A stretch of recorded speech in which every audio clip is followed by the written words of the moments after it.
powerful cold front slammed into South Africa's Eastern Cape on June 10, 2025, unleashing heavy rain, violent winds, and even snow in unexpected areas.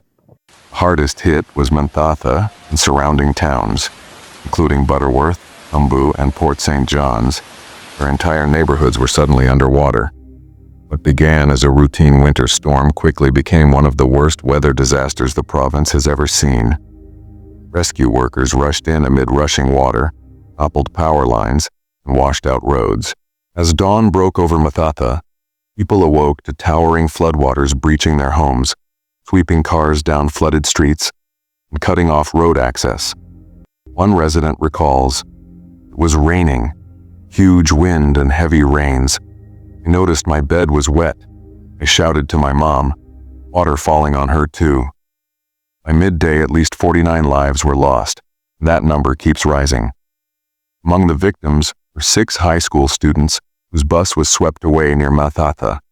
3 more clung to trees amid raging water and lived to tell their story. The bus tragedy underscores the crisis. 8 bodies were recovered from the riverbed, including both driver and conductor, and 4 students remain missing. Rivers, roads, and bridges buckled under the severity of the storm.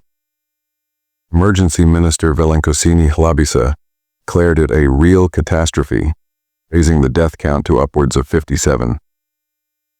Rescue teams continue to find new victims, pulling bodies from debris-strewn streets and rooftops. The scale of devastation is unprecedented in the province's recorded history. This catastrophe has caused more than loss of life. At least 58 schools and 20 hospitals sustained damage. Critical infrastructure, roads, bridges, power lines, lies shattered. Hundreds of thousands of homes remain without electricity as evacuation shelters overflow. In Butterworth, Umbu, and Makanduli, entire neighborhoods sank underwater. Informal settlements, Dansane, Eugene, Skayat, devastated. Families were displaced, schools shuttered, and scholar transport ceased when a bus plunged into floodwaters. The Eastern Cape's normally mild climate was overwhelmed. South African Weather Service issued a level 6 warning: heavy rain, snowfall, and gale force winds. Unseasonable snow blanketed mountain passes near Mthatha. President Cyril Ramaphosa activated the National Disaster Management Center and expressed his condolences, promising to visit later this week. Premier Oscar Mabuyane called it one of the worst weather disasters in the province's history, blaming years of underinvestment in infrastructure for turning heavy rain into deadly floods. Humanitarian organizations have mobilized. Gift of the Givers, local NGOs, and community volunteers are distributing food, blankets, and toiletries. Temporary shelters have been opened in schools, community halls, and stadiums, but demand remains overwhelming. The National Defense Force and emergency services continue rescue operations using helicopters, boats, and patrols, searching rooftops, treetops, and isolated areas for survivors. Their work is dangerous, but essential to saving lives.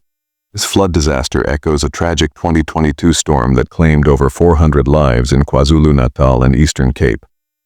Climate scientists warn global warming is intensifying extreme weather events, making once rare disasters more common. Now comes the hard part: rebuilding. With roads and bridges damaged, restoring power, water, and communication networks could take weeks or months. Many displaced families, especially in informal settlements, lack insurance or financial safety nets, leaving them at risk.